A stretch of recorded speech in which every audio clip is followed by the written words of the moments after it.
This week is a week of RIPs. Another one. We got RIPs from Microsoft. We got RIPs possibly from Olympus. And we got more RIPs even at WWDC. Well, don't worry, because I'm going to talk about all of it today as we, together, as a people, take it out.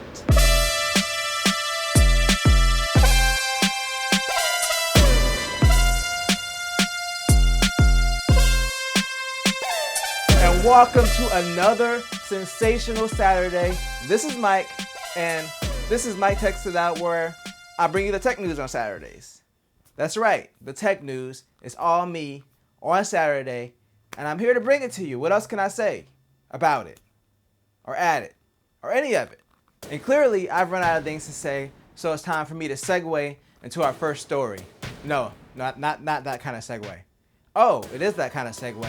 Because in our first story, the original Segway is now officially RIP. That's right. They're stopping production on Segway. The parent company that owns Segway, Ninebot, they laid off 21 employees in the New Hampshire location that worked on the project. For people that remember Segways, they were kind of those self-balancing scooter upright things. If you remember the movie Paul Blart Mall Cop, did I say it right? Whatever. Anyway, that was this whole thing. He rode the Segway in the movie. I never saw the movie. I heard it was funny. But yeah, Segways were popular at one point. You know, it seemed like everybody wanted one. In all reality, there wasn't much practical use to them. Especially now in the age of, you know, cheap dollar scooters that you find on the streets and you could just ride them and leave them everywhere. And even if you don't want to do the dollar scooter and leave it somewhere because it's kind of terrible, still buying an electric scooter is a lot cheaper and it's a lot more practical because they're smaller and you can kind of take them with you. So personally, I never got to the whole Segway thing.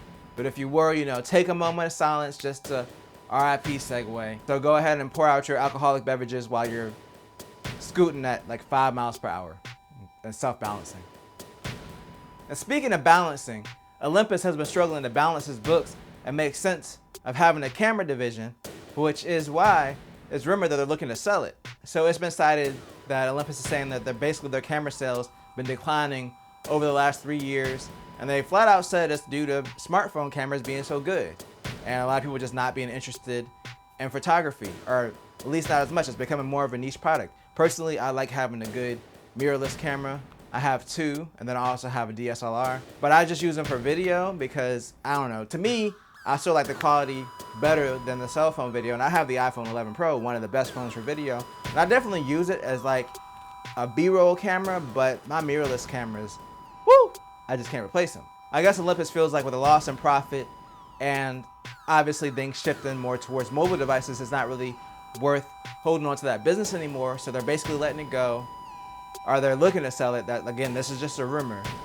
But one of the interested buyers apparently is Japan Industrial Partners.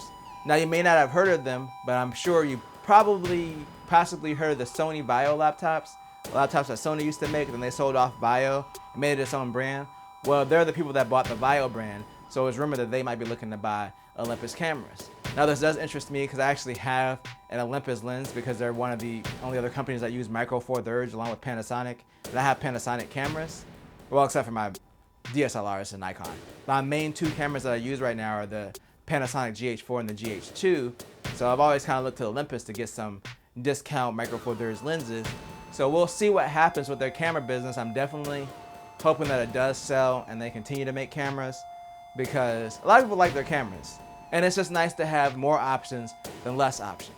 And speaking of less options, it looks like we're gonna have less options for game streaming platforms like Twitch and Facebook gaming, which I definitely heard of, and Mixer. Well, speaking of Mixer, they're gone. Microsoft announced that they're going to shut down Mixer because they want to focus more on their core products and basically getting xCloud up and running. Now, xCloud, if you're not familiar with it, is their cloud-based gaming service. It's going to be similar to what Google Stadia offers or GeForce Now. It's like one of those services, but it's the Microsoft edition of it. And then they're also offering that same cloud backbone for other services to use. So basically they announced that they are shutting down and they're partnering with Facebook to transition some of those customers over to Facebook gaming, which I definitely knew it was a thing. I knew that. I'm not shocked that that's a thing. I'm shocked that was a thing.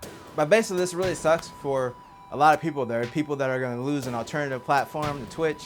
Originally, Mixer was Beam back when Microsoft bought them. And there are a lot of people that were loyal to that platform. You know, they probably did lose a lot of people in the transition over Microsoft taking it over and changing it to Mixer. But there are still probably those people that wanted an alternative to Twitch. And then also they spent all this money fairly recently to sign these streamers like Ninja over to exclusive deals. So it's kind of like, well, what's going to happen to these people, because they kind of left Twitch to go do Mixer exclusively, and now it's shutting down. And who knows if Facebook's going to offer them the same type of deal, or you know what their future is. I mean, I guess they could always go back to Twitch, but they left for a smaller platform, and now coming back, are they going to be able to gain the momentum back that they had before on Twitch? So it's damaging to those people. It sucks to the people that were fans of that service.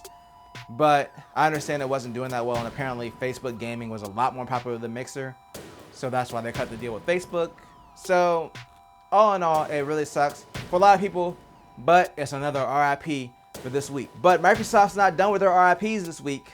They're never done, as they announced that they're keeping all their retail locations closed. They're not reopening them. First of all, I've never been to a Microsoft store, nor do I think that there's anything that Microsoft sells that I'd be like, oh, I'm gonna go to the store and have this experience. Like, yeah, they make really good tablet, laptop hybrids and laptops, but I don't see any difference in me buying it online from them or going to a Best Buy. Like, they don't have enough of an ecosystem like someone like Apple does, where it makes sense to have a retail store. Like, they don't have a diverse enough catalog to make this make sense. Like, what are you gonna do? Sell me a laptop with a Zune and a Windows Phone? And be like, 2 out of 3 of these things no longer work?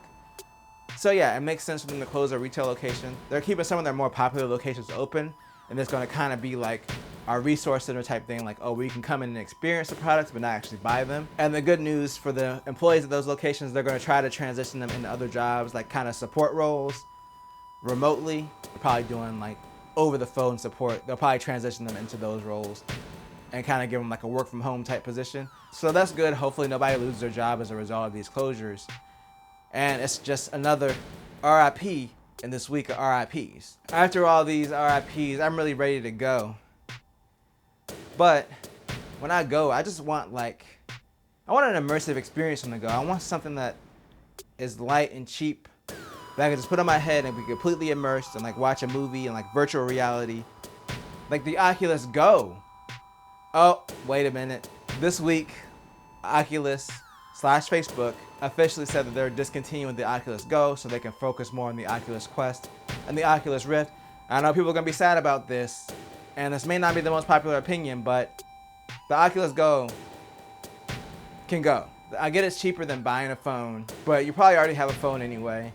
I know it's pretty much like a phone VR headset, but without the phone. The phone was just built into the headset. That's pretty much what it was. I mean, yeah, it was cheaper than buying a phone and buying like an enclosure to put it in. But if you want that kind of VR, you can really do it with almost any cell phone. Like, I tried that kind of VR with my iPhone before I decided to invest in like the Oculus Rift back in the day. So yeah, it sucks, but I mean, I don't know a lot of people that were using it. If you were using it, then be sure to leave me a comment and let me know how you feel about it. But from the product standpoint, yes, the Oculus Quest is $200 more, but it's a way more capable headset. You get the option to connect to the PC. It does all the standalone stuff, and it's a lot more capable. So for them to focus on that, and then the Rift, of course, which is a standalone PC headset, or sorry, the Rift S now, it makes more sense to focus on those two. The Oculus Go just really didn't make any sense in their lineup. I feel like the people that would have been in line for an Oculus Go are probably the same people that would probably spend like $15 at Five Below to buy the little goggles to put their phone in to try VR that way. So, like I said, it's an RIP. It's supposed to be sad, I guess. Maybe it's sad for some people. I don't see it. I don't see it. And in our final story, I kind of want to give you my thoughts and impressions on WWDC. I did a separate video last year, but this year I was like, you know what? There's videos of the iOS 14 beta. There's a link to the whole WWDC in this video. So if you want to watch the full thing, you can go ahead. I'm just going to give you my quick thoughts and impressions on the whole thing, and then of course the final RIP for the day, which I know you guys probably know what it is by now. So first, let's talk about iOS 14. Now, I've seen the criticisms online that yes, this is basically a lot of features that Android already had since the beginning of time, and then Apple's playing catch up. I even made a joke about it in the previous video when there was rumored that the iPhone was going to get widgets. So that's one thing, widgets that you can move to the other home screens and they're not just in this weird sidebar place. And personally, I'm excited about it because the thing is, yes, Android, you've been able to put widgets wherever you want to, and iPhone people haven't, but there's a lot of reasons that I stick to iOS, and it is nice to have these features now. And the way that it's implemented, it looks cool. It's not as freeform as like the Android version of it. You're still kind of restricted to a grid as far as where you can put them. But I'm excited for it because I use the widgets a lot, and it's kind of annoying to have to go all the way over to that side page just to access all the widgets. I want to be able to set my home screen up to have the stuff that makes the most sense to me. So yes, I'm definitely excited about the widgets. Also, iOS is finally getting an app drawer, and they're letting you remove extra home screens so you don't have to have 600 home screens because you have 6,000 apps. Like, yes, I know they have folders, but folders were never really like a permanent or a good solution because it was always difficult to find apps. Like, my apps are such a mess, it's literally easier for me to just search for apps than it is to try to find them on the home screen. Now, for me, I want to have one page and then the app drawer, and that's it. And I want to have my one page with the apps that I use the most. Nothing else is that important. I just keep it up there because I use them every so often and I want to keep them installed. And finally, you can do that on an iPhone. And I know Android users are laughing right now. Stop it, because you're hurting my feelings. It's things that I want to do. I mean, the way it's implemented is cool. You just slide over to the last page and that's going to be where all your apps are. They're automatically categorized based off the type of app they are. It also has a search function there, and then it has like an alphabetical sort. You know, I'm all for it. I probably won't use it. I just mainly want to be able to just have one home page and then quickly be able to search if I need something else that's not in that home page. So they're bringing home another Google favorite, the universal search. So you can pull down basically from any home screen and the search bar will come up and it's going to search, you know, the web, your apps, the app store, etc. You guys know, you Androiders know how it is. We're finally getting that on iPhone. Yes, when Apple adds features, it does take forever, like in this case, like 10 years. But I do like the way that they implement the features in a way that makes sense for the operating system. So it's a thumbs up for those features. One other thing that stood out that I'm kind of neutral about is the picture-in-picture. I'm glad that they finally have it. I just don't watch videos enough on my phone where it makes that much of a difference for me.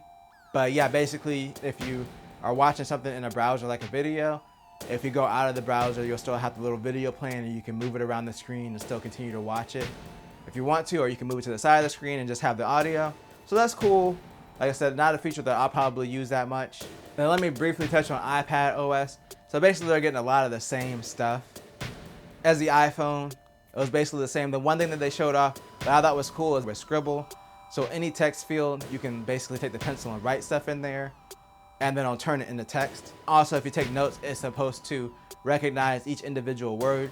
And if you want to copy it and turn it into text and paste it somewhere else, you can. Or if you just want to highlight one word and change it or something like that, you're supposed to be able to do that. I don't know how well that's going to work with it recognizing handwriting. And the reason I say that is because my handwriting is awful. So I'm going to have to test it out when it comes out because I'm not going to install a beta on my iPad. It's too important to me. I can't be having to be unstable. Just taking stuff out of me, throwing stuff across the room. With my terrible handwriting, I'm going to test Scribble once it's out of beta, and I'll let you know how well it actually works. But until then, I'm excited for it. Now, of course, there's still things that I want. The first thing I want, and this is mainly for iPhone, I want to be able to put more apps on the bottom of the screen. I want more apps in the launcher. I'm not satisfied with how many is it, 4? I need more than that. Give me at least 6. You gotta do something. Look out for me, Apple. I want an expanded launcher down at the bottom. One other thing that they're going to change in iOS that they didn't make a big deal was you can change the default Mail app in the default browser. But one thing that I would want is the default Maps app. Now I know they went this whole presentation about how Apple Maps is better. They even kind of shaded themselves in the quote. They're like, oh, it's almost as good as Google Maps. And I'm like, that's not what you want to lead off of. That wasn't the exact quote, but that's how it read to me. So anyway, I want to be able to change my default maps to Google Maps. I'm sorry. You know, I'm not hating on anybody that uses Apple Maps, but personally I don't. I want to be able to change it. But overall, I'm really looking forward to iOS 14 and the new iPad OS, whatever version it is. I can't remember. Now, there was some Apple Watch stuff. None of it was that important. They're adding the hand washing thing where if it hears the sound of water and soap and blah, blah, blah, and the motion, and it uses that to detect you're washing your hands, and it puts a little counter up there and it gives you haptics to let you know how long you need to wash your hands. In all seriousness though, it actually is kind of a cool feature. They're kind of using the stuff that's already built into the watch to do that, so that's kind of cool. And then they're gonna make watch faces shareable. Cause you know how your friends are over and like, oh, your watch face is so cool, share with me. Now you can do that, cause that's a real situation that happens to everybody. Like, it's happened to me so many times I can't even count. Because there's nothing you have to do to count to zero. You're just already there. All right, let's move on to the final story and the final RIP. So for one, we gotta say RIP to Mac OS X. It's been around since 2001 because Mac OS Big Sur is actually gonna be Mac OS version 11. So OS X is officially dead when Big Sur comes out in the fall. So go ahead and pay your respects right now. Personally, I like a lot of what I saw on Big Sur as far as the design and layout. And a lot of people didn't like it as far as Mac traditionalists. I grew up on Windows. I didn't get my first Mac computer until 2015. So to me, I'm not like base level, like, you know, Mac my whole life. This is what I'm used to. And I thought the interface was okay at first, but to me it feels a bit dated. I kind of like what they did with the design. I'm excited about having widgets there, the little widget thing. Well, I probably won't use them on the Mac, honestly. But I'm wondering how it's going to impact performance. We'll have to see, especially because we're about to talk about the biggest RIP, and that's Apple is RIPing their relationship with Intel as far as using their processors. Not exactly. They said they still have some exciting Intel Macs coming out in the future. But yes, Apple is going to start using their own chips in their computers. It makes a lot of sense, but it also sucks. And you'll see why when I drop this video on Tuesday for me. But I completely understand why Apple's doing it. They've made their processor so efficient. Like the benchmark scores that the chips in the iPad Pros and the new iPhones are getting are already close to the performance and the MacBook, like the base level 13-inch MacBook Pros. You know, if they can redesign the chip, beef it up a little bit more, they can still run that chip a lot faster, get more out of it, and it'll still be a lot cooler than what Intel's running, especially in that MacBook Air, where that thing's about to catch on fire like at all times. And we all remember the 2018 MacBook Pro, which I definitely remember because I have one. The 15-inch and the bad thermal design. I don't think that Apple is going to change their design much. They did change the 16-inch and make it a little bit thicker, but I think ultimately they do want to make these smaller than laptops, and they don't want cooling to be an issue. So Apple can control the whole thing, the whole experience, their own processors. Apps are going to have to be built to run this architecture. It's not like every app is going to work by default. They're going to launch Rosetta 2, which is basically going to be like an emulation layer to run apps on their new processors. They said they're coming out with their first ARM Mac product at the end of this year with their own processor in it as far as computers, but they haven't said what it's going to be yet, so we'll have to wait for it. So I think that at first it's probably going to be rough. There probably are going to be a lot of issues, so I wouldn't go ahead and hop on that train immediately. I would still wait it out. It's going to be difficult to say if it's worth buying a MacBook now. They did say that this transition is going to take 2 years, which means that they're going to support the Intel Macs for at least 2 more years. You know, it'd be nice to get longer support than that, but we'll have to see how this whole thing shakes out. And then there's also just a lot of unanswered questions like, are you going to be able to run Windows on these new Macs? There is an ARM version of Windows. Could that possibly work on Apple chips? I guess it will more so depend on if Microsoft supports it or not. They do kind of have a working relationship. One thing they showed off at the conference was Microsoft Word running on their Mac Mini with the new ARM chip. It could potentially go that way, like you being able to dual boot with the ARM version of Windows. While I think this transition period might be rough, I think as far as Apple's design and where they want to go and being able to deliver these products that don't catch on fire in your lap, like these super thin notebooks, like I'm actually excited for the next MacBook Air to see what they're able to do cooling wise and performance wise. You know, if they release one that doesn't have an Intel chip, just because the MacBook Air I think has one of the coolest designs. It's so thin, but if they get a more efficient chip, they can probably get better performance out of it with less heat. So I'm excited to see what's going to happen, but I'm not personally that invested in the Mac ecosystem. I have a Mac for a few specific things, but that's it. So I'd love to hear from people that have a Mac now or are looking into getting one and see what your questions and concerns are about this transition. But until then, I'm gonna transition out of this video. But if you enjoyed this video, make sure to tell a friend, tell a coworker, like, share, and subscribe, and always do at least 2 things at the same time. Peace.